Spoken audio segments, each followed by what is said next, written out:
Well, welcome and thank you all for joining us. Hopefully y'all can hear us well enough.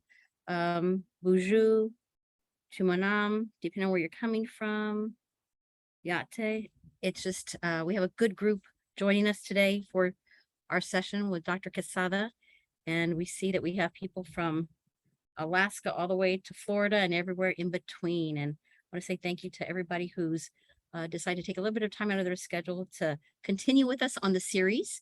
If you've been with us with the previous sessions, and if not, if this is your first time, welcome. Thank you for joining us. It's going to be some great information to help all of us understand more, help us understand better how to serve our communities better in this area of prevention, in the area of native food is medicine.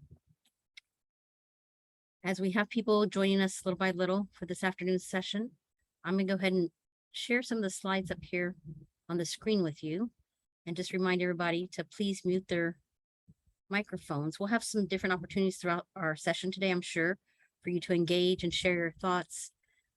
So when that time comes, you're welcome to unmute yourself, or you could post something in the chat, or even raise your hand in the chat. That'd be very helpful so that our presenter and myself can hear what your needs are or allow you to share your story or questions.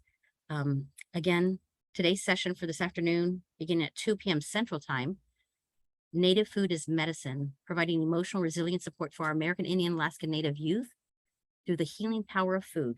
And this is our summer series taking place on Thursdays so that we can share the importance of prevention and intervention with how we help our children find better and healthier eating habits, as well as carrying on into the classroom setting, how what they put in their bodies can impact their behaviors in a classroom, and providing our students with the best opportunities for a healthy life.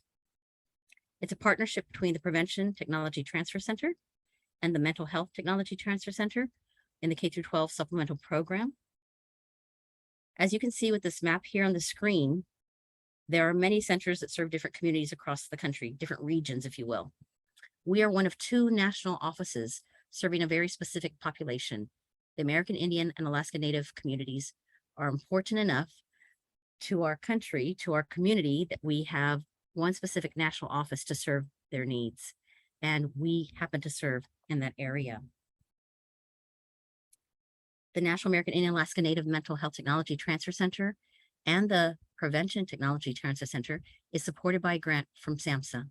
The content of this event is the creation of the presenter, and the opinion expressed does not necessarily reflect the views or policies of SAMHSA, HHS, or the American Indian and Alaska Native MHTTC and PTTC. But we know it's good information. So that's why we engage this expert in the field to come share her knowledge, her expertise, and stories to help us build healthier communities. So thank you all for joining us with today's session. At the end of the event, today you'll be receiving a few things via email. You'll be getting a link to the presentation slides and a recording of this presentation. So as a follow-up, if you want to go back and review it, share it with your colleagues and your families, that'd be great. We appreciate that. In addition to that, in the chat, I did post the link to our survey, which is really important to our team and myself, because one of the things that we do is continue to provide services to our Native communities. But the way that we understand what your needs are is when you share with us what those needs can be, the concerns you may have, and how we can better serve you in general. And so we provide that information to our funders so they in turn can continue to see that we are worth funding. So thank you all at the end of today's event as a follow-up, taking time to take the survey. On the screen before you, you can see the post-event survey link. So you can click on that and it'll be, again, emailed to you, and I'll post it a few times in the chat. Or you can use the QR code that's on the screen to your right, whichever works best and easiest for you. As a part of the beginning of understanding who's with us today, it would be really helpful as we get ready to start that in the chat box, you put your name, perhaps, your role and how you serve your tribal community, where you're coming from, so we can gain a better understanding of the people who we are serving in today's session. We really appreciate that. Thank you so much. Although we're gathered virtually today, it's really important to us that we acknowledge the land and pay respect to the Indigenous nations whose homelands were forcibly taken over and inhabited. The past and present, we want to honor the land itself and the people who have stewarded it through the generations. So I invite you now to read the next few paragraphs quietly. It was created by 3 of our team members, Ella Driscoll, Keely Driscoll, and Sean Bear.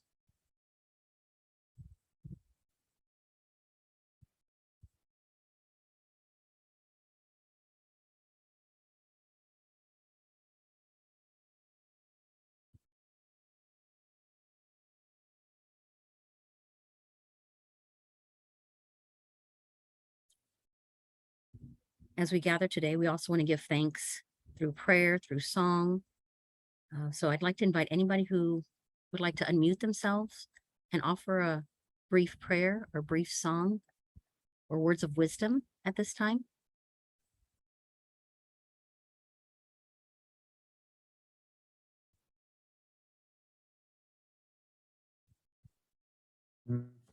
I would like to offer a song for today. Thank you. Today, we just ask the Creator to open our hearts, our minds to what we will be listening to, in hopes that we can take it back to our families, our communities, our youth, to empower them to continue to grow in positivity and health and wellness. So this song is for everyone today, for our speaker and for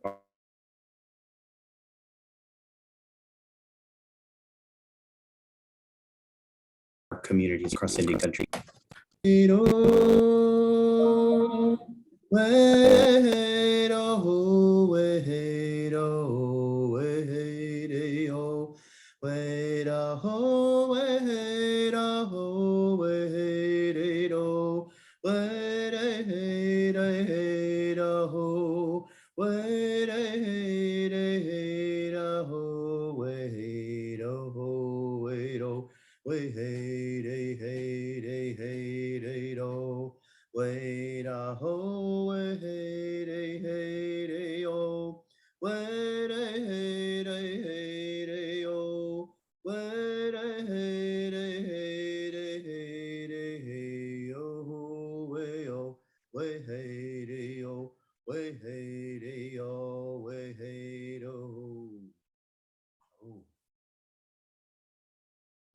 I hope. Thank you for sharing that. And thank you all again for joining us. It's really important that we continue to gather together to find really great solutions for helping our young people lead healthy and resilient lives. And so today we're gathering in our 3rd session as a part of our series for Native Food as Medicine with Dr. Quezada. And I'm going to share my screen again for just a few more moments. As I do that, please make sure that you're putting in the chat box who you are, where you're coming from, so we can get a better understanding of who's a part of our group today.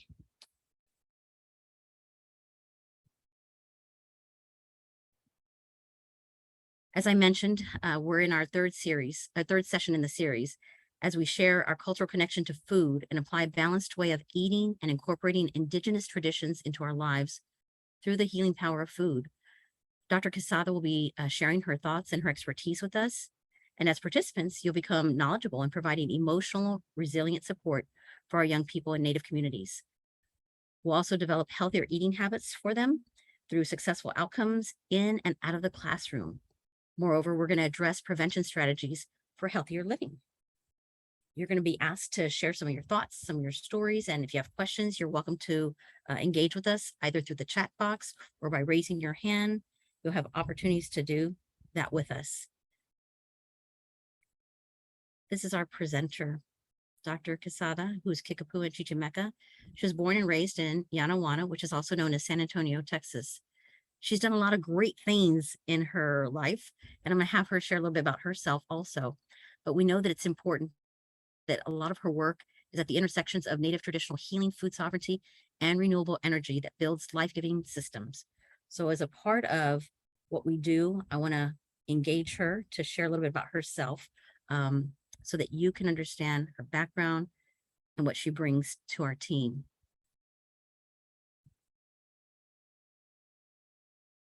Dr. Quezada? Thank you so much. Thank you, Dr. Bays, for that wonderful introduction, and to Mark Sandingo for that beautiful song. I am really thankful to be here. I'm thankful that each and every one of you made a choice to spend some time with us at this point. And I remember my big brother Frankie, us going into lodge one day, and he said, you know, the elders say that the most precious thing that we have is time. So the ways that we choose our time to spend our time is very important. And I'm thankful for the invitation, Dr. Bays, to be here to present on food as medicine, native food as medicine, providing emotional and resilient support for American Indian and Alaska Native youth through our healing power of food. I'm happy to see all of our different tribes and families here represented, especially my Kickapoo relatives in Kansas. My land acknowledgement is that I am here. I was born and raised in Yanawana, which is traditionally Koliteco and Estokna land. This is a picture of us after a ceremony here. We also have a mission history, and we have access to our lands in this way that we're able to pray, thankfully, in these places where our ancestors gave their lives. And we also have a traditional prayer run that goes to each of the missions and honors our ancestors' lives. And you'll see that on the right. And we're being led by our spirit runner elder, David Sandoval here. As Dr. Bay said, my name is Vanessa Quezada, and this is a picture of me and my family, my extensive family on my dad's side. That's where we get our Kickapoo line from. My grandparents are from Coahuila, and this is a picture of us. And this is also where I have a really strong connection to our traditional foods. My grandparents, every year, my dad would hunt, and he learned how to hunt from his great grandpa. And my grandparents would make this amazing deer jerky, and they would cut it just right and season it in this way that it tasted like it had more than just salt and pepper, even though that's all that it had. And we'd receive this cardboard box, and it was nice and light. And then the paper towels would separate the beef, the deer jerky. And you know that this in and of itself is the connection to our foods. These foods are a connection to our way of life. And on my mom's side, we come from southern Texas, and also all the way into Nuevo León, Realitos, and all the way into Zacatecas. And we have Spanish as well, and a little bit of Irish as well as they came into Texas. An overview for today. This is the third session for a series. And so I'm really excited. Some of you, this may be your first time, this may be your third time. We have gone through, the first session was more about the mind-gut connection. We talked about how it is that our mind and our neurobiology is intrinsically linked to our gut, and how important it is to keep our guts healthy and strong and moving. And we also talked about different elements that can affect our energy levels. So sleep, exercise. And so I encourage you all to check that session out if you haven't already. On the next session, we built off of that, and we talked more about sugar and its impacts and the differences between traditional sugars and the modern day processed sugars. And I'll reference that a little bit in this presentation. And we started to really dive into PFC, protein, fat, and carbohydrate, and how eating these foods in combination can really prolong our absorption of the sugar that tends to have a really strong impact on our health. And we're seeing a lot of disease states come from it. So then this session, we're going to build off of that. We'll do a short review, and we'll build off of that and really talk a little bit more about toxicities in children and young people, some of the fats and the artificial food coloring that is especially toxic for them and their developing brains. We will review a native food pyramid that is presented to us from the Anishinaabe Nation and talk a little bit about seasonal eating and how that is so important for us to really connect with the seasons. And then we'll go into a little bit about curriculum ideas for Native food investigation. What that really entails is really connecting to the stories, connecting to the elders, and being able to, in our own territories, draw or create food maps and sharing resources for our people. So this is a little overview for today. We started with these challenges. So we all know that when we are in the classrooms, we are, especially as educators and as mentors and as guides, you all are challenged in a very interesting time that we're in, a transitional time that the elders have really told us about, where we are out of balance and all of the elements are calling for our attention. And within that, we are feeling that. We are especially sensitive to that. We are, and the children as well. And so they are experiencing high levels, amounts of stress from all of these things that are listed, from family instability to substance dependency, overwhelm, extractive labor. Sometimes their parents are working 2 and 3 jobs just to keep food on the table, and social media that keeps our nervous system going all the time as we're kind of traumatizing ourselves by seeing all of these events that our nervous system is not used to being exposed to, and the overall state of the world. As I said, the transitionary times.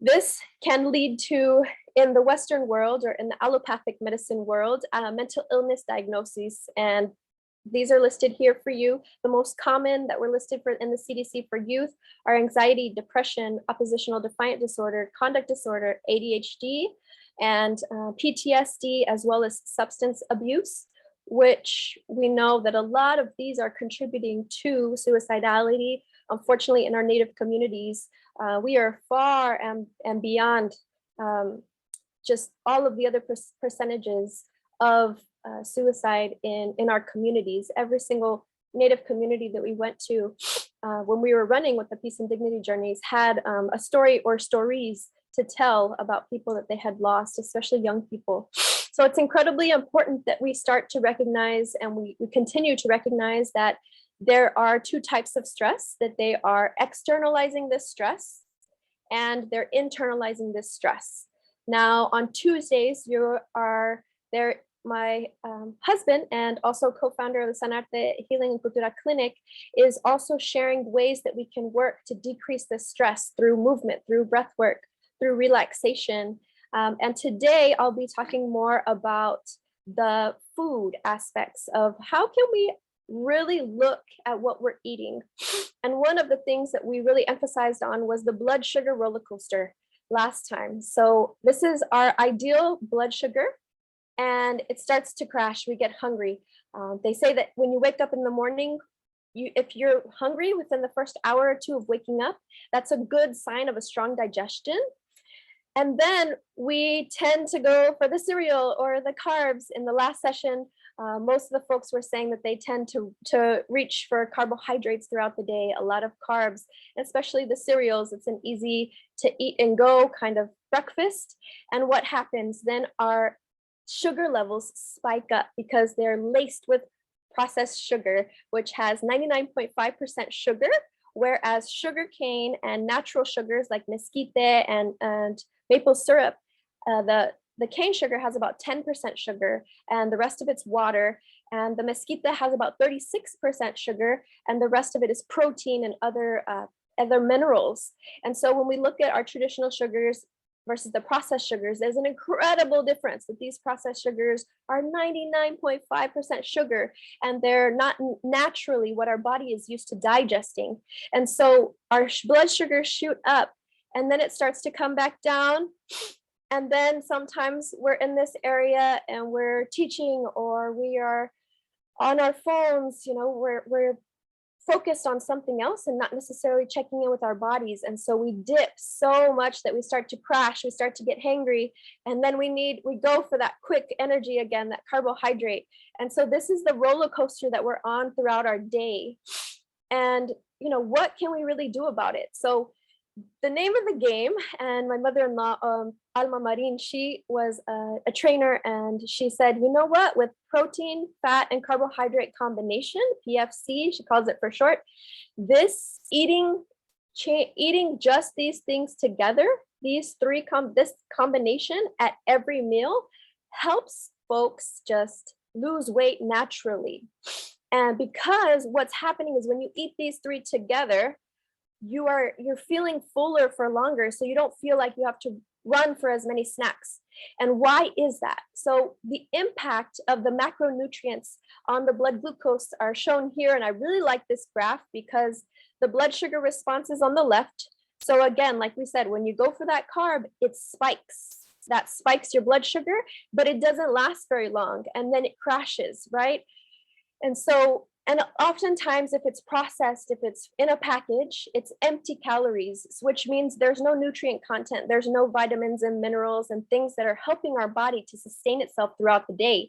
So when you do combine that carbohydrate with a protein and a fat, you can see how here it prolongs the time. So instead of it being a spike here, it helps it to level out and give your body time to absorb that sugar into your system. One of the first things that I learned when I was rotating through the kidney disease section was that the number one cause of kidney disease is diabetes. And so what's happening in diabetes is that sugar is just coming and it's pounding on your filter for your kidney. And that's why the first thing to go for high levels of sugar over long periods of time is that filter starts to break. It starts to open up. And so sugars and proteins, everything starts getting through that shouldn't get through. And then slowly, since that kidney cannot recover and build back, you start losing that kidney function slowly. And some people end up with dialysis. And so this is incredibly important because by this simple change, eating these three together, we can prolong that time that our body is absorbing that sugar and allow our body more time to absorb.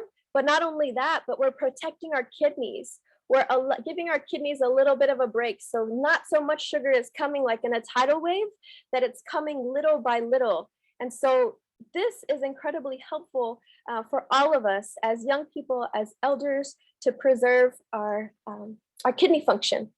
Now, when we talk about PFC, we'll start with the F, which is the fat. It's not all fat. Not all fat is equal. This is a picture of our trans sister, Daniela, two-spirit relative, and our abuelo, Pancho. And we are in Pancho and Rosalia's kitchen. They're the carriers of the maíz for the Cuauhteco people. And they cook all the food and they preserve the foodways. They know how to cook underground. And in this picture, we had cooked barbacoa, which in Spanish is like a barbecue with the bison head. And so this is just an example, right, of where we can get our good fat from is from the animals. Traditionally, we got them from the bison, the bears, and some of your tribes still are able to access some of these incredibly nutritious and beneficial fats. And that's what we traditionally ate, is guts and grease, right? And so the lard, or manteca in Spanish, you can make that by cutting off the fat from the animal and slow cooking it on the stove over a long period of time, and it starts to melt. And then that's what you can use to then store, and it'll harden again, and then you can cook with it. Sunflower seeds, pecans are traditional to this area, pine nuts, corn, avocado is traditional to a little bit farther south.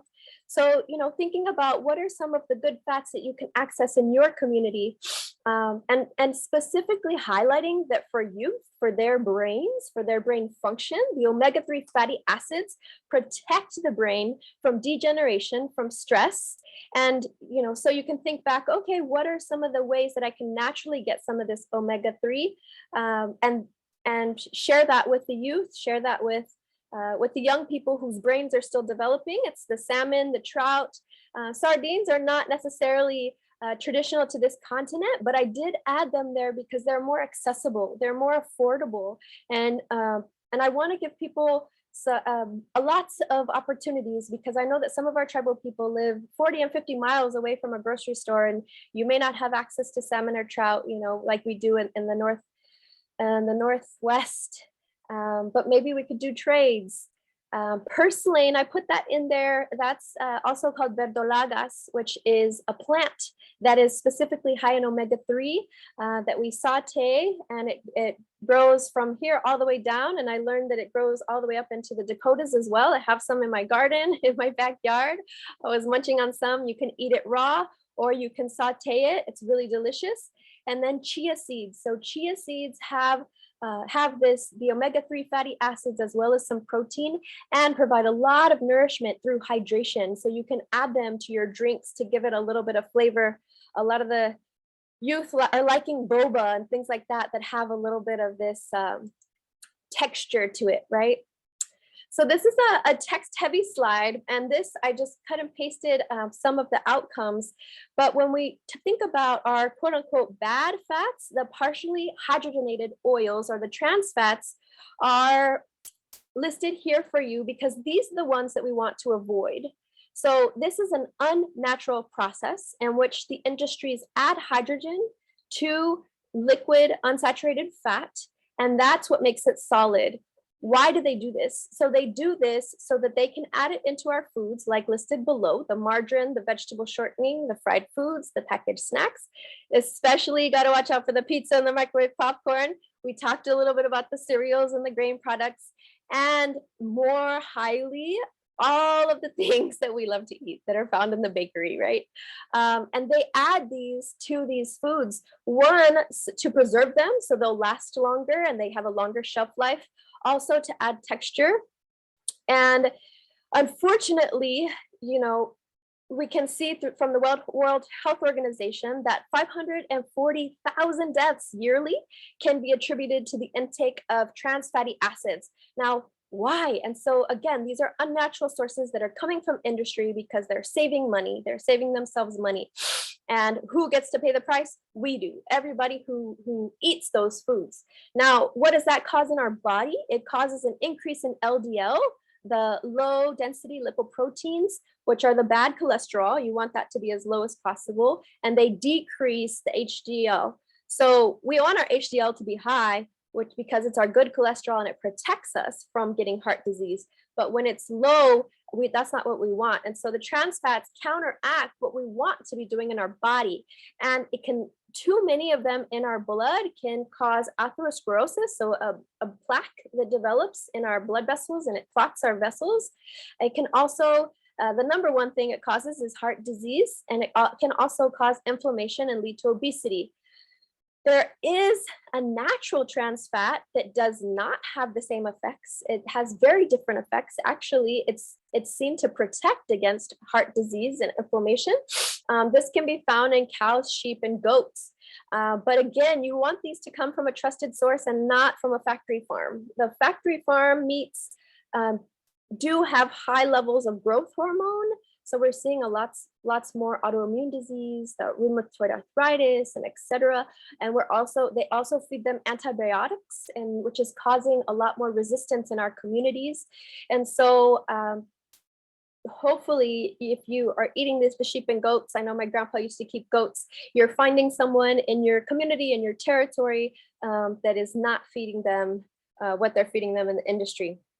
And lastly, I wanted to share that some of these foods are labeled as trans fat free, but here in the United States, so-called United States, that this is not true. It's not true. According to the FDA, they can put that it's trans fat free when it's less than 0.5 grams per serving. So just because it says trans fat free doesn't mean that it doesn't have trans fats. It probably still has that minimum amount of 0.5 grams per serving.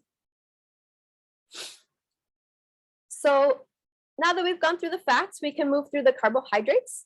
The carbohydrates are these are examples of the traditional or the native foods that we have all across the Americas.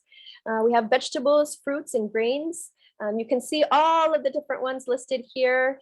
You can maybe pick out a few that you have in your territory: wild rice, wild oats, wild roots, dandelion greens, lettuce, corn. Lots of native folks do not have the gluten, the enzymes that we have in our body that we need to digest gluten. And I learned from Roxanne Swensel and the ISCDC for the Indigenous Community Design course out in Suzuki Pueblo that it takes our digestive system 20 generations to adapt to new foods, to a new environment. And so when we keep that in mind, it's no wonder that when we eat some of these foods, we feel bloated, we feel tired, all of a sudden, we just have a crash. But instead of having bread or reaching for gluten, you can substitute for some of your traditional foods like arrowroot, corn, potato starch, and rice flour. Amaranth is also incredible. It's a really incredible drought-resistant crop that is wonderful. It grows naturally here in Texas. It grows wonderfully. It doesn't need, and as our territories start to experience less and less rainfall, we are going to lean on some of these traditional foods that may come from farther south. And I think that one of the important things that I also wanted to share was that if we make that commitment, or when I want to put it out into the universe, where when we make that commitment to intentionally decrease our sugar intake, processed sugar, again, not traditional sugars, processed sugars, that we need to do it slowly. And I saw that some folks are here, they work with dependencies. There's a crossover we talked about during the first session that our brain responds to processed sugar similarly to opiates. So we have the mu opiate receptors that are touched when we eat sugar, and we literally get pain relief. And it's what people that are going through transitioning off of a dependency, they reach for that and they reach for that. So we will likely go through withdrawals when we start to decrease our sugar intake. So we want to do it a little bit at a time. The next, in these carbohydrates, the next thing I really want to highlight is the artificial food coloring, especially for our youth. Why is that? So in April of 2021, the UC Davis, California, and UC Berkeley really invested some resources into the Office of Environmental Health Hazard, and they did an assessment of the children and the adolescents that have been diagnosed with ADHD. It's increased, and it's from 6.1% to 10.2%. That's almost half. It's almost doubled. So the rate of ADHD has doubled within the past 20 years. And so people are starting to ask, why is this happening? So these food items, so they started to see, how is this related to the artificial food coloring, again, that are made in laboratories? And when they started to test the dye exposure, they saw that these synthetic food dyes were associated with adverse behavioral effects such as inattentiveness, hyperactivity disorder, restlessness. It did have a little bit of leeway that some youth and children are more sensitive than others. Specifically, those are the children that have had, that it runs in their family, that their parents have ADHD. Again, high stress environments, intergenerational trauma. These are all the things that we are carrying from generations, right? And so that makes us more sensitive to these food dyes, and the way that the human studies have played out, have showed us that there is a connection. And it's super important that we start to clear our schools out, and any exposure to the young people from the juice, like the juice boxes, anything that's reconstituted, soft drinks, ice cream cones, the bright red number 40 and yellow number 5. These are in breakfast cereals. They're also in icings. And so this is really important because the human studies that they did, the types of the amounts that they had, they only did a small amount, and they already got this result. But when you look at how much is actually in the foods, so the amount that they tested was only 1/3 of the amount that's in a Gatorade serving, and 1/20th in an amount in a Sunny Delight one serving. So 1/20th is harming and physiologically changing the biology and the way that our youth are thinking. When you think about giving them a Sunny Delight, it's 20 times that you're exposing them to that yellow number 5. So this is super important because the animal neurotoxicology toxicology research also showed that they scanned the brains and they saw the actual physiological changes in the brain. So it's super important that we start to share this information, share this data, and really speak to the principals and really rally for our children and really support and get those things out of the vending machines, out of the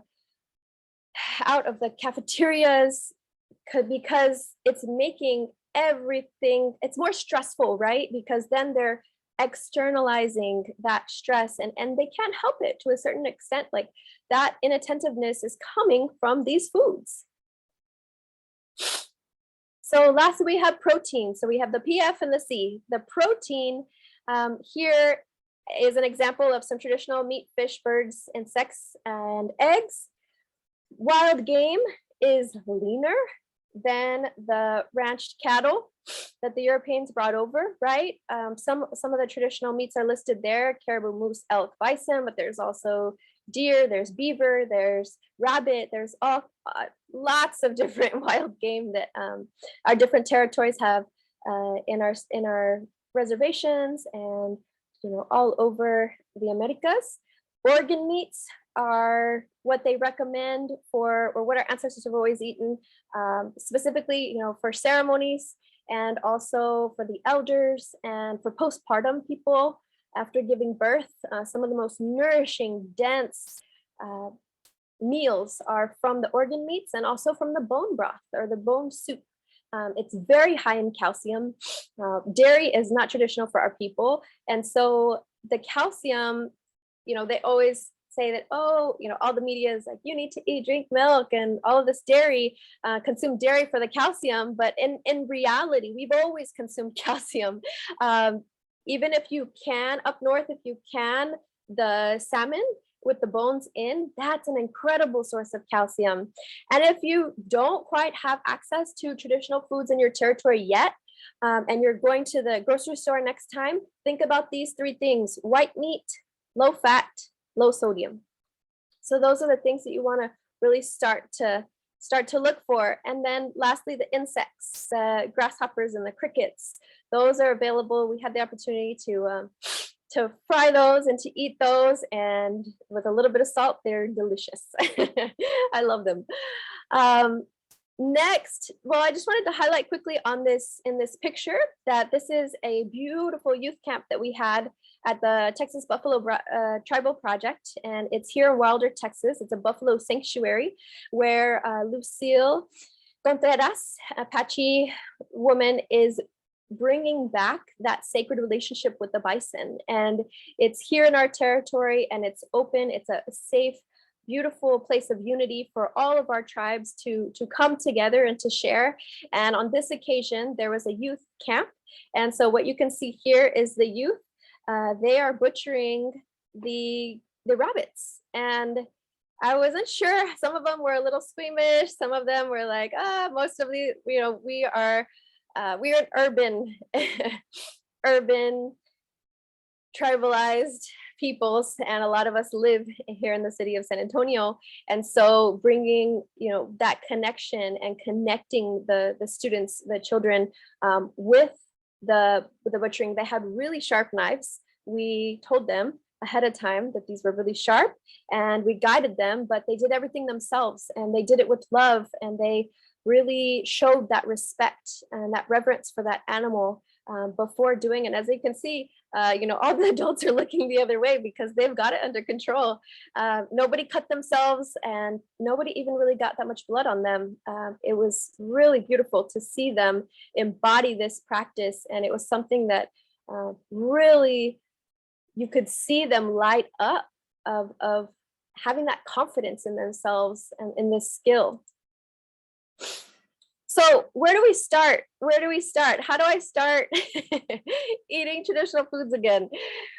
First, do I need to build my own fire and start cooking on the fire? And I don't know if my knees can even do that anymore and squat down. Not to worry. You can start from wherever you are now. One of the first things that you can do is eat the things that you love. Continue to eat them. Just eat more regularly. As long as we're not having those crashes, our mind stays strong. We stay focused. We're not just grabbing for the carbohydrates. We can check in and see, what do I need right now? What's my next meal? My PFC combination. It can be peanut butter and apple, right? The peanut butter has protein and good fat, and then the apple has the carbohydrates. Something as simple as that can be a full PFC meal.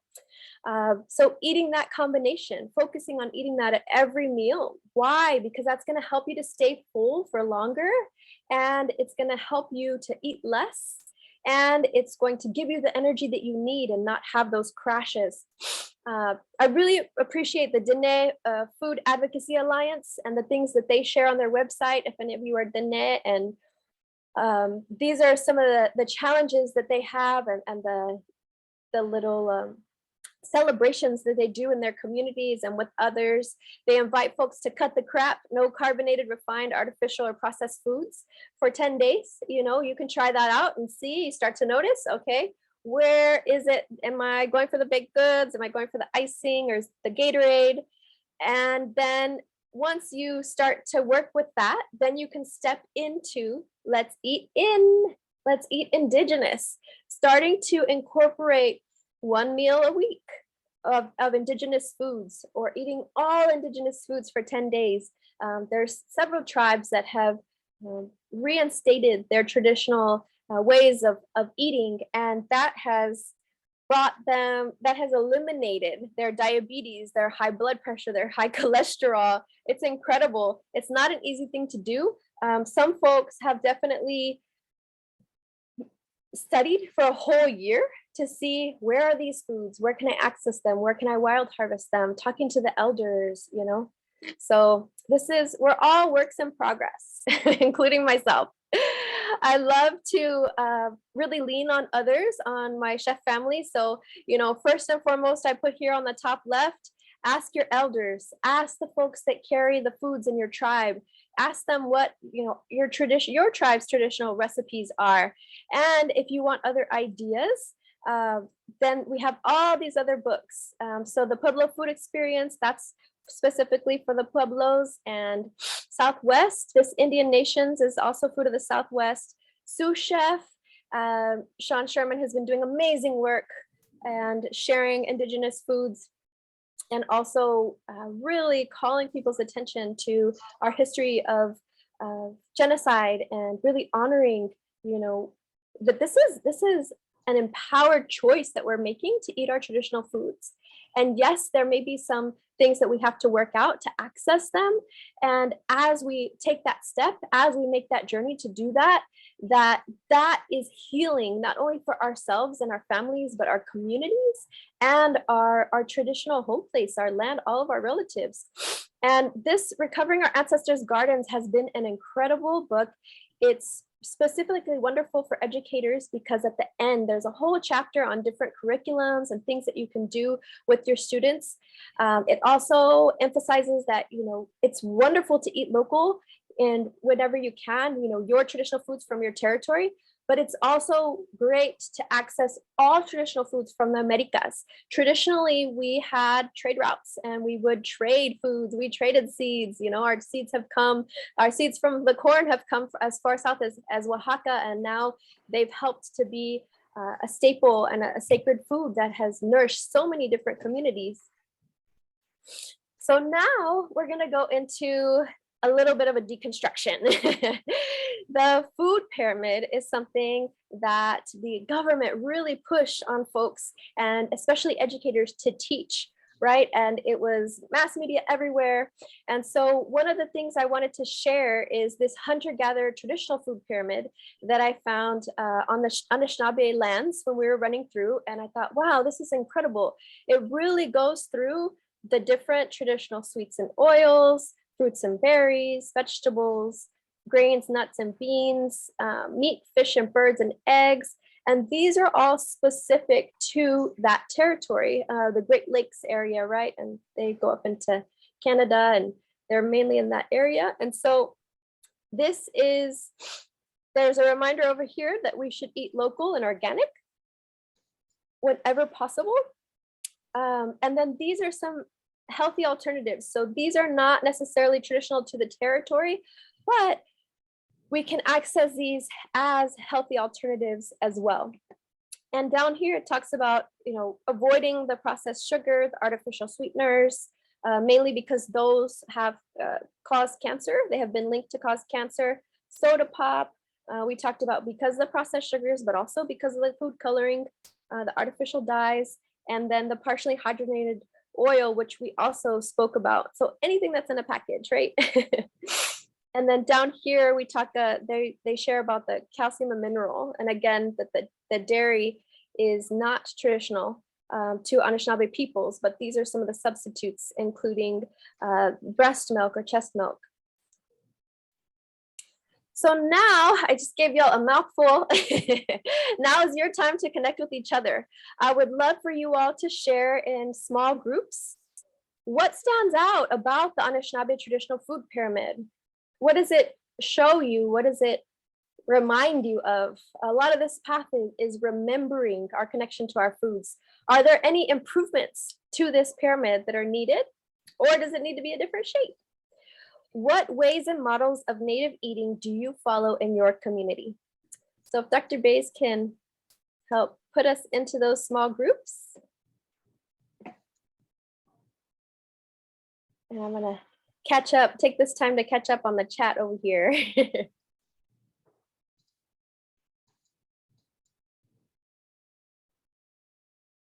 How many people would you like in the groups? 3, 4? That sounds good. Okay. They'll randomly put you in groups together. And then if you see that, if I see that you're not in a group, I'll move you to another room so that you can be included. And how long will this be? Let's do 6 minutes. Okay. So you'll get a 1-minute countdown when it's time to come back to the big group. Thank you.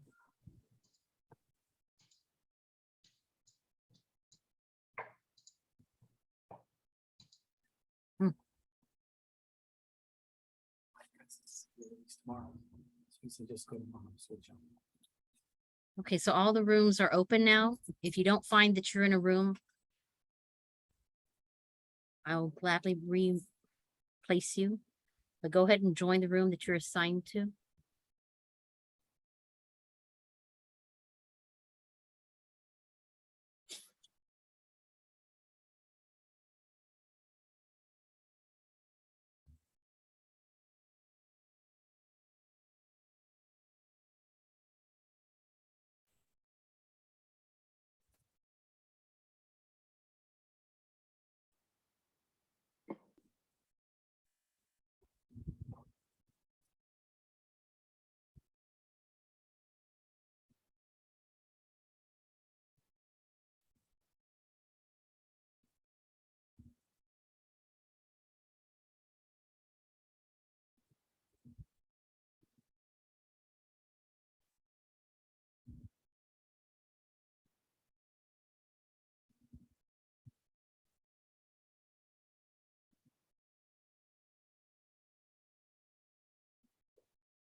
For Carlos Jamesina and Marie, feel free to share here if you'd like,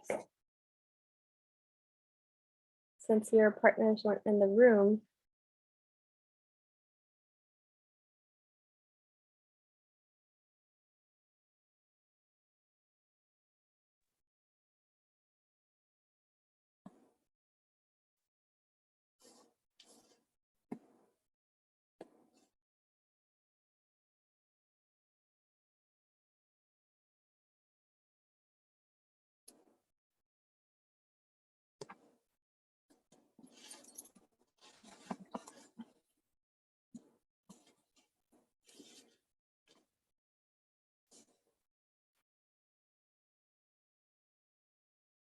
If I saw anybody who was individual, I put them in another room, but they have to join it. And I see there's about 20 people who have not joined any room.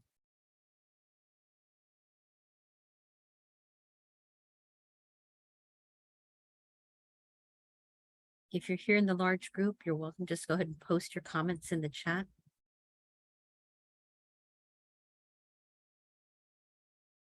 And you can share them with the larger group when everybody starts to return in about 1 minute.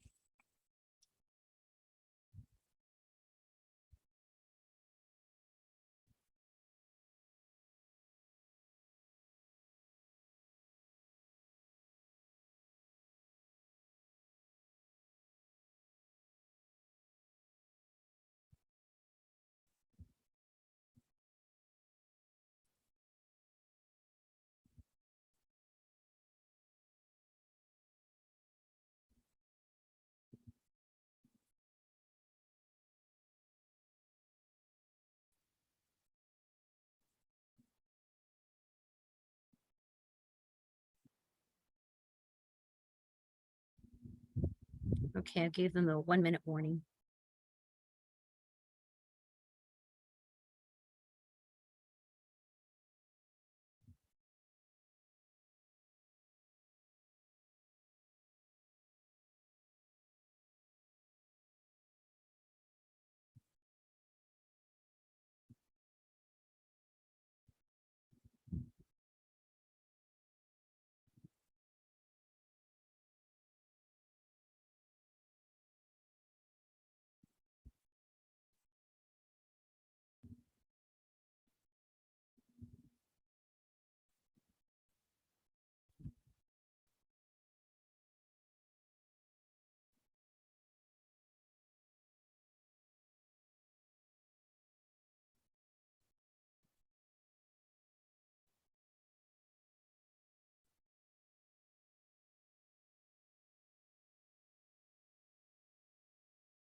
That was super quick. It's never enough time, huh? Well,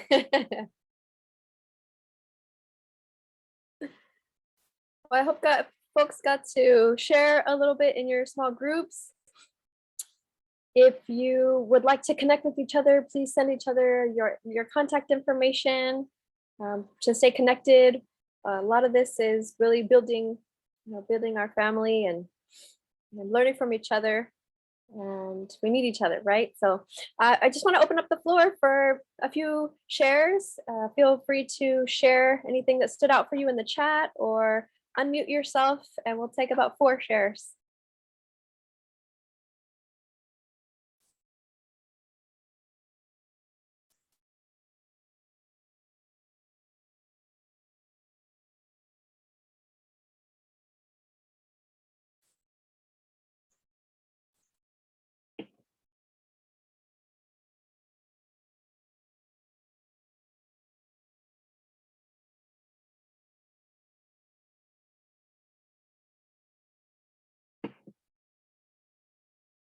Okay, is there anything that stood out for you all? One question about looking at that traditional food pyramid. The second question was, are there any changes that you would make? And the third question is if anyone has a way or a model that you are sharing in your community to share about that connection with native foods.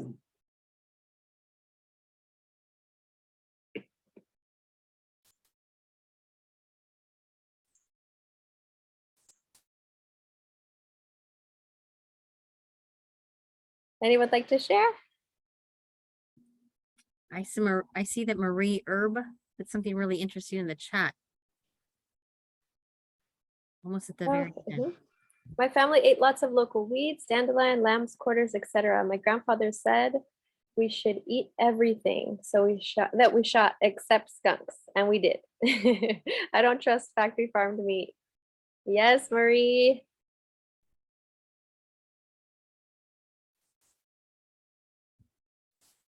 Lamb's quarters. My grandparents would drink wild lettuce at night in a little bit of milk to help them go to sleep.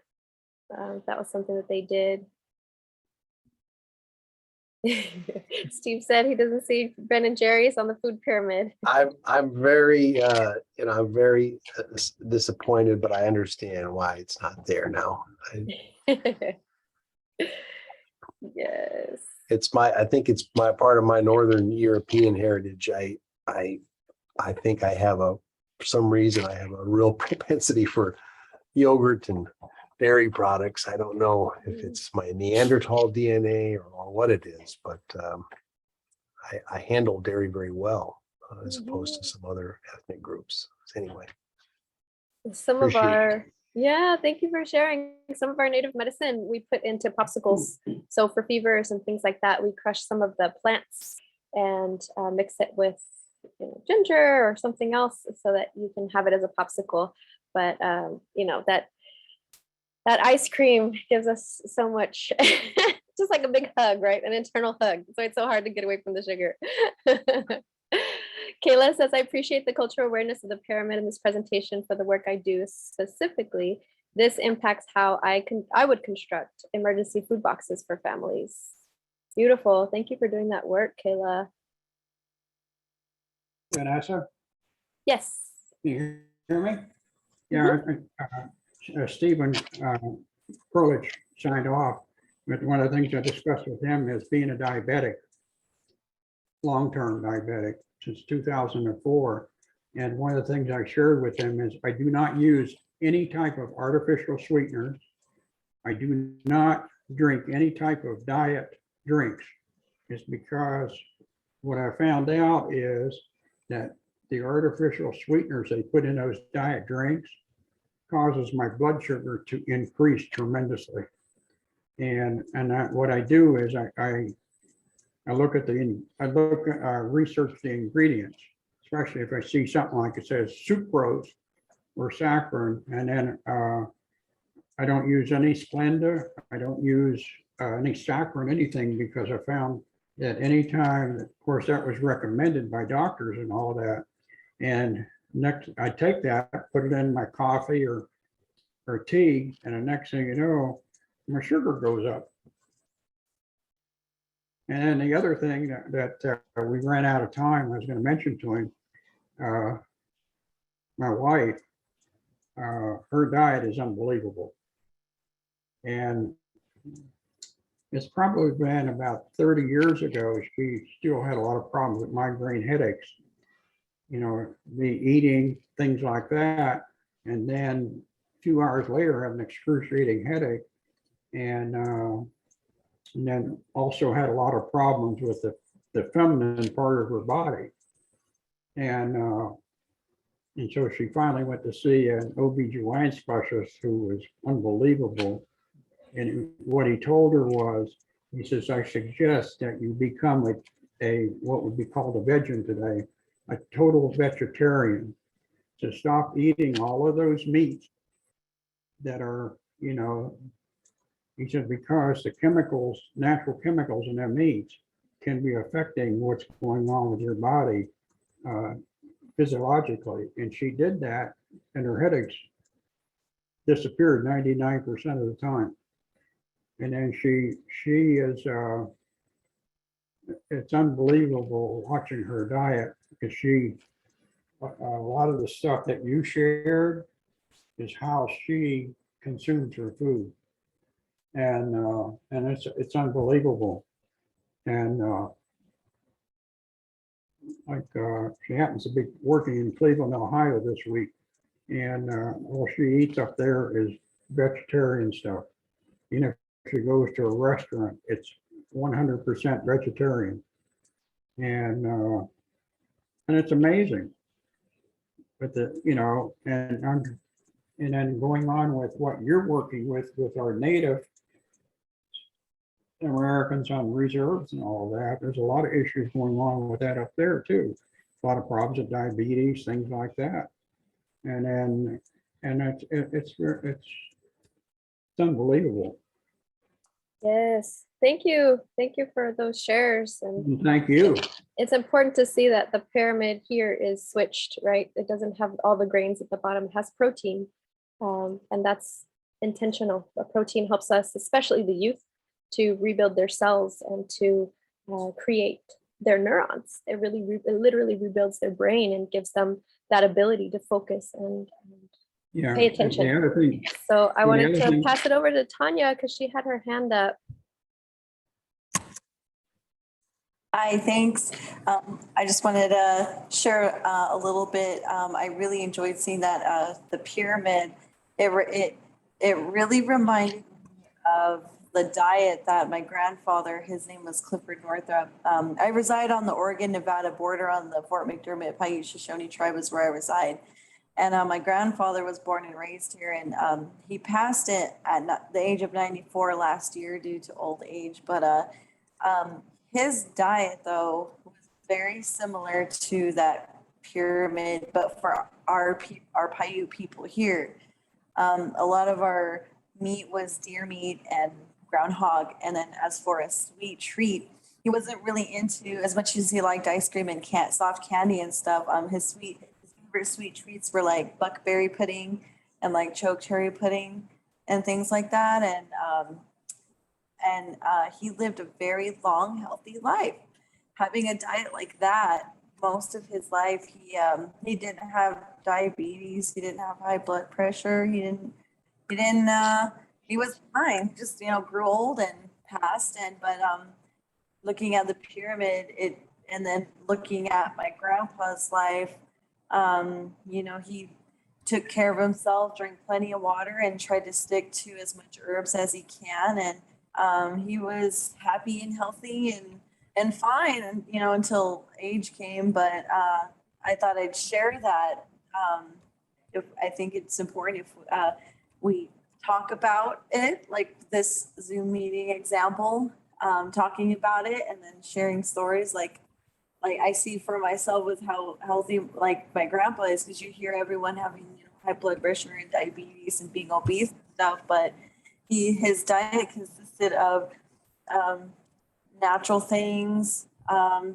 He wasn't a big eater, but his favorite sweet treat was choke cherries and blueberries compared to like candy at the store. So that's just kind of what I wanted to share a little bit about. And thank you for giving me this opportunity to speak. Thank you for sharing, Tanya. It's beautiful to have that. One of my teachers, Professor Quintero, he talks about how a lot of our people think of time as a spiral, right? We see it as a spiral, and in order to step into the new world that we're coming into, we have to look back and we have to see our grandparents. We have to see how our relatives ate, how they related to the land, and in order to walk in balance and walk in beauty, right? So it's a beautiful share. I'm going to continue on here, keep trucking. We have a few more slides. This is the bottom part of that pyramid. So the top is a pyramid and it's a one sheet, and at the bottom it says eating according to the seasons.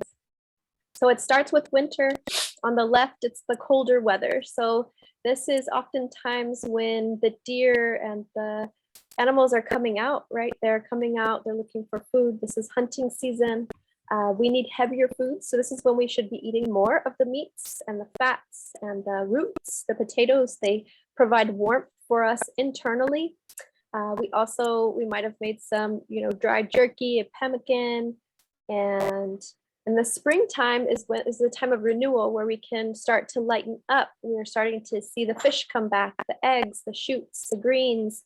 Some folks talked about, those dandelion greens, purslane we spoke about as well. Nettles are deeply nourishing for our blood and a great postpartum tea, and for moontime tea as well, for replenishing that red blood vessel or the red blood cells.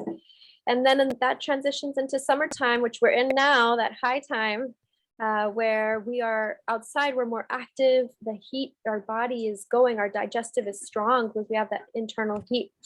And so we can stay lighter, we can do more sugary foods, the berries, nettles, and fish, the fresh greens and vegetables. And then as we ease into harvest season, that fall or autumn, then we can start to, again, we're starting to get into hunting season, and we have the squash and the tubers, our corn, the apples, fresh fruits and vegetables and nuts. And then this is the time we can do our canning and really, really preserving different foods in our territories or sharing them with others.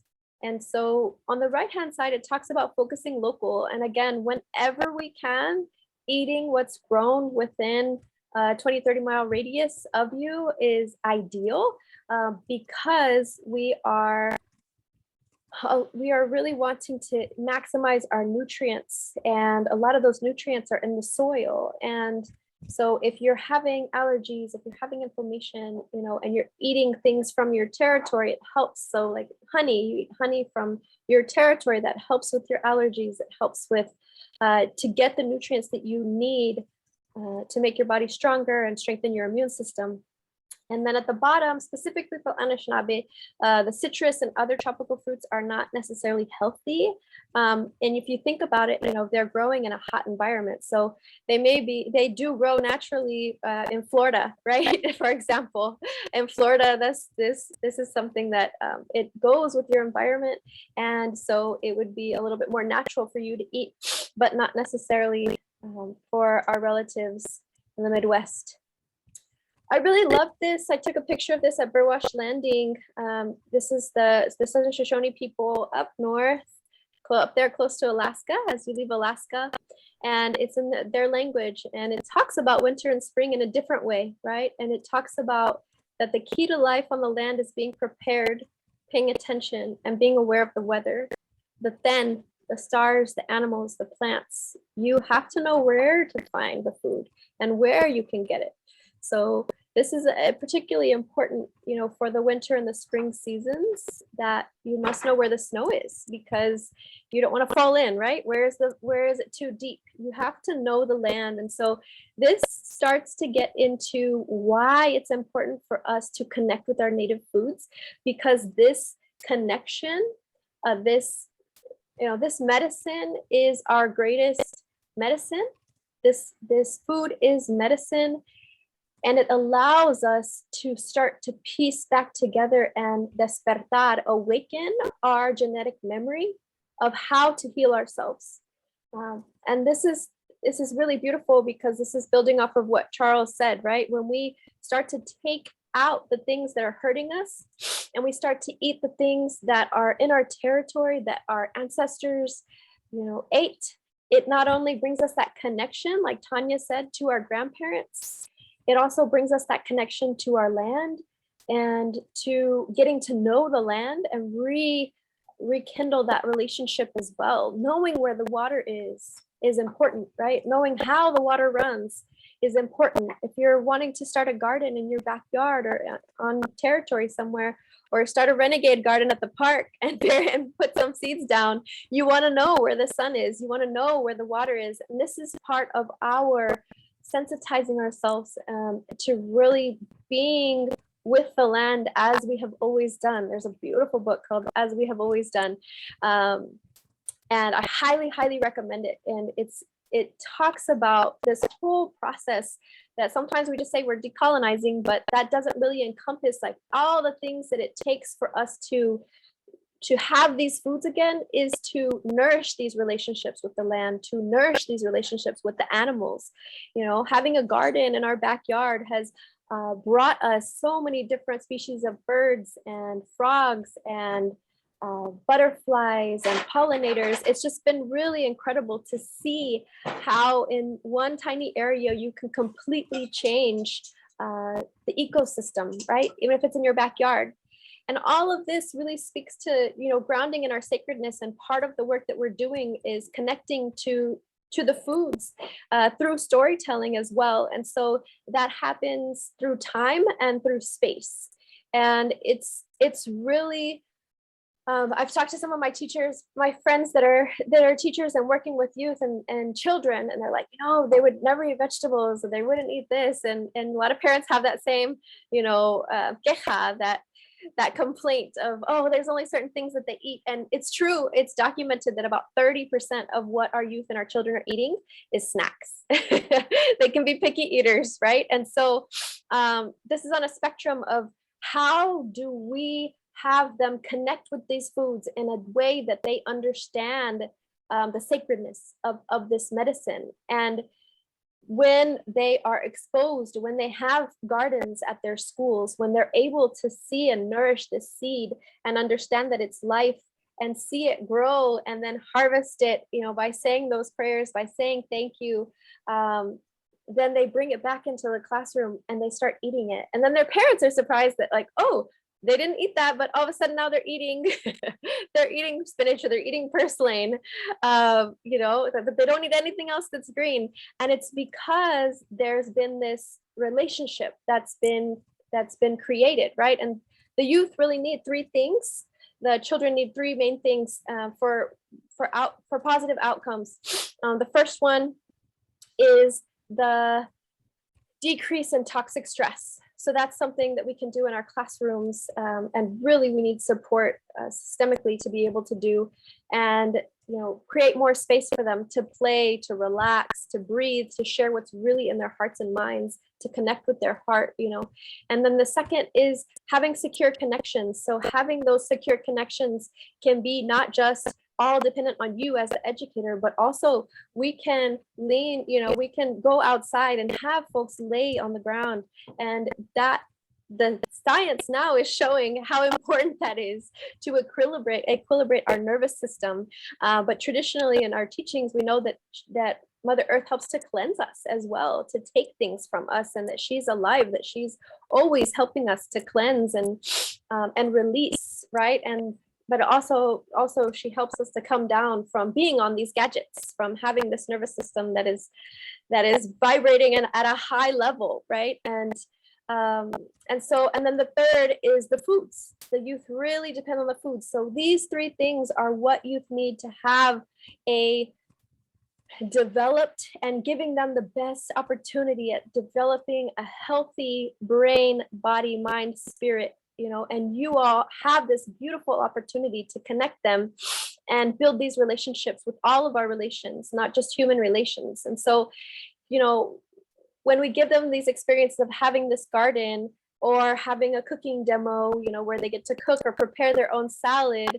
A friend of mine is Yaki, his name is Eric Anguamea, and he works with students, and he has them, you know, in the garden, and has them create their own meals. And in that, they get to taste the food, they get to smell the food, they get to see, feel, and hear the sound as as you're harvesting some of these foods, and feel the textures, and it gives them different connections, and they really get intrigued, again, like the rabbit butchering, right?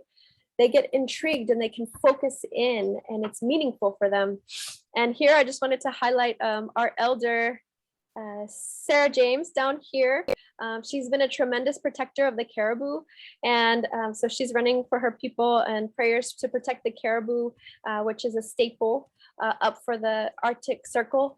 And just remembering that all of our work is connected, all of our paths are connected. The caribou, having the caribou protected in their territory is actually linked to where I am here in Texas because the oil petroleum companies are actually here in Houston, so about 3 hours west. And so there are things there. So our people have gathered, and intertribal groups have gathered to go protest at Chevron, to go protest at these places, and they've stopped drilling or they've closed areas down. And so I really want to emphasize how it's so important that all of the work, all of our prayers are connected in this work. And it's so important to support each other and to do what we can really for all of life and for all of our foods. So for this, you can share in the chat. Do you have food maps in your territory? So as we talk about how we recover these foods, you know, it's nice to get a little bit of a grounding on what kinds of foods we're eating and where are they. And one of the ways to present that is shown here from the Nez Perce. This is a traditional hunting and a food calendar. So you can see up here that they have all of the months in their traditional language, and you start to see all of the foods that are available during that time. What are the different foods that are coming in that time? Which are the different foods that we can harvest? You know, a lot of what we do is planning. It's looking ahead. It's seeing, oh, you know, mezquite season for me, it's like mezquite season is here. There's a very small window where the pods turn from green to brown and you can harvest them. And then that's what we can use, because once they drop to the ground, they have bugs and they're no good anymore. And so we need to be able to tune in and connect with these times, with these moments. And if you do have some ways that if you're open to your community sharing, your tribe sharing the ways that you all connect to your traditional foods in your area, please feel free to share in a way of, by way of the chat of just all of these different opportunities. If you have food maps in your territory, or, you know, raise your hand if you feel like you would like to make one, you know, or some of you are able to make them in your classrooms. And this is something that your students can do together, where each student chooses one traditional food and their homework is to go talk to the elders and see where those foods come from, what stories they have, how this relates to the land, what's the creation story, or how did those animals come into our lives. All of these things that connect us to our culture, connect us to our spirit, connect us to that responsibility to the land. And so I wanted to share this map. And so this is a map that I made here for our territory. And this map is from a class that I did with a Professor Quintero. And he's Anu from Venezuela. And he shared his food map. And he started saying, you know, he really shared with us the importance of the cartographies of the memory was what the class was called. So it's really remembering where we come from and how we relate to the land. And that as Native peoples, we have a senti pensar. The senti pensar is the sentir from the heart, and the thinking, the pensar is the thinking. That we don't have just a thinking, or we don't have just a feeling in our languages, in our ways. These are connected. These are always connected. And so as we connect to this feeling, thinking way of life, we are also revisiting our territories, our home territories, and seeing, you know, where is it that everything is? What are our migration patterns of our peoples for thousands of years? What have they been? And a lot of this comes from the elders. It comes from those that have either researched it or carried these stories through their generations, can share about how their families related to different foods. And it's within all of us, right? And it really requires us to come together. And so this food map was made based on Huahuiteco stories that I heard from elders, the creation story, and really, you know, my personal connection with my family to the deer, the bison. Those stories are coming out through Lucille, through that relationship that she's making, you know, that way of knowing through the land. the duck had the duck are as old as the dinosaurs. And they were a huge staple for our people. And part of this work also allowed me to learn the traditional names of these rivers. Wanpupaku, or the Wanpupaku is now what it was used to be called a Duck Lake. And it was a traditional gathering place for all of our peoples here. Juanacan is the large river. And so along the river, we don't have them anymore, but we used to have the mejillones, or the clams and the shells. Ramon Vasquez shared that those shells were as big as our fists. And so there's documentation that when the colonists came, they were amazed at the wealth of the land, of the food, the richness that was grown here. We had mesquite and pecans and acorns, and then, this was the migration route of the ducks, and they would go all the way to Venezuela, and so the Venezuela, from the Añu people, they shared with us their traditional ways of hunting the duck. So now I can go back to the Cuauhteco family and ask, hey, what do you know about this, right? Or what do you remember about this? And that's how this continues to grow and live on and recover. And so this is what we now know as the Rio Grande. And it allowed me to really focus on, how am I going to draw the land? How am I going to relate? How is it that our ancestors really focused on where we were going? And our migration patterns would come down into the Gran Tunales during June, and we would go down to the nopal fields and eat the tunas, the prickly pear, the cactus, and the crickets. So this is just a little bit about our traditional territory. Some of you all have similarities. I know a lot of you have camas that you ate, maybe some yuca, if that's more down south, chile piquin, but the camas, goes all the way up, and the dewberries and the sunflowers. So, and then traditionally in times of drought, our people would rely on the peyote as a source of protein, as a survival. And so, it's really important that this is really an opening, a remembering, an activity that allows all of our people to recover that sacredness, to recover that connection to our medicine of food. And it can look any way. We can create it. We can do it based on the seasons, like the Nez Pierce one, or we can do it spatially based on land and territory in our area. And so next time, I just wanted to look ahead for our next time. We will be looking more at access to foods. I know someone had a question there. What are some of the things we'll be talking about? Gardens, how do we make more time to cook?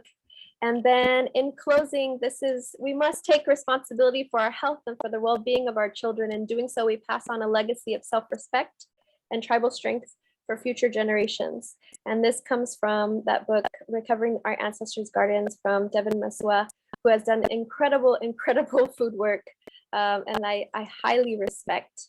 And I see that the chat has lots of responses, and I just wanted to go up first back to Carlos wrote that 2 years ago, he talked with Erica Nico about several topics, among others, food as an element of honor, survival, and recovery.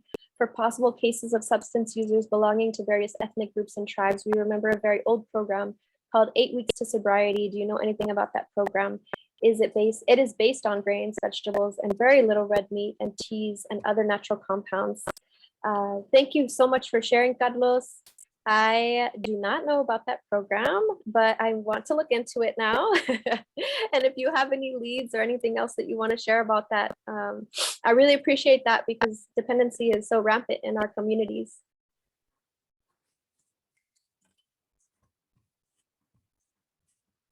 A lot of great information, Dr. Quezada. I really appreciate everybody staying on the line. I know it's tough sometimes to get away, but making time is real important for us to continue to serve our Native communities in a good way, bringing them back to healthy ways of living and processing and being good to themselves. It's really important to our team that you please take time to either use a QR code here on the right or hit the link to take our survey. I did post it in the chat also a few times. Everybody's had a great opportunity to share from their perspective, from their life story, from their ancestors' life story. And we really appreciate that.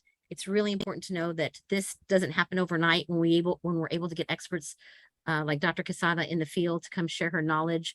We do have a team. Teresa Brewington is a co-director for the K-12 supplemental grant.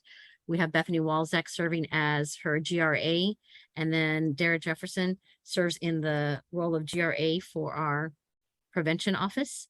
And I'm Dr. Allison Bays, and I serve as the program coordinator for the prevention office. And it's really important to know that this is a collaborative effort. We have folks who, like I said, behind the scenes get it together and help us do a great job providing these services to you. Dr. Skinstead is our director, and I have some of our emails up here on the screen for you all just to click on and send us an email, let us know what we're doing really well, letting us know what you want to hear more about later in the future as we're planning sessions going through January right now. If there's some really good opportunities that you know that we can collaborate through technical assistance, please reach out to our team. We appreciate those of you who've shared your stories, comments, questions. It helps us grow our Native communities in a healthy way when we collaborate, when we network. And as Dr. Quezada pointed out, there are a lot of good shares in the chat box. And so I'm going to process with her a little bit later about that. But please know that you're welcome to reach out to our team, reach out to Dr. Quezada. Our next session is coming up in 2 weeks on a Thursday again, July 28th at 2 p.m. Please remember to register so that you can get the information sent to you after the event as well. Invite a colleague or 2 or 3. The more we connect, the better we are able to serve our Native communities. Please keep joining us. We appreciate the time. Any last words, Dr. Quezada? I just want to say thank you to everyone for sharing all the work and the path, lots of blessings for each and every one of you for your path in your community, strength for the elders, lots of water for your territories. And I'm here to share the little that I know. I'm definitely here to support anybody that's stepping into this food work and doesn't know where to start. We also have a traditional healing clinic here that we're getting off of the ground. And we are really just going out into our communities, into the schools, and really sharing this message of just the medicine that we carry inside of us and coming together, and how that is related to the food that we eat and the land that we're on. And so I'm just so thankful for all of you, for your work, and for your hearts, for spending your time here. Thank you. We'll stay on for a couple more minutes. I want to be respectful of your time. So if you have to hop off right now, we understand it. We said we'd go till 3:30, but we'll stay on for a few more moments. If people have questions and want to ask her, you're welcome to. Thank you all for joining us. On behalf of the Native Center for Behavioral Health, we appreciate your time.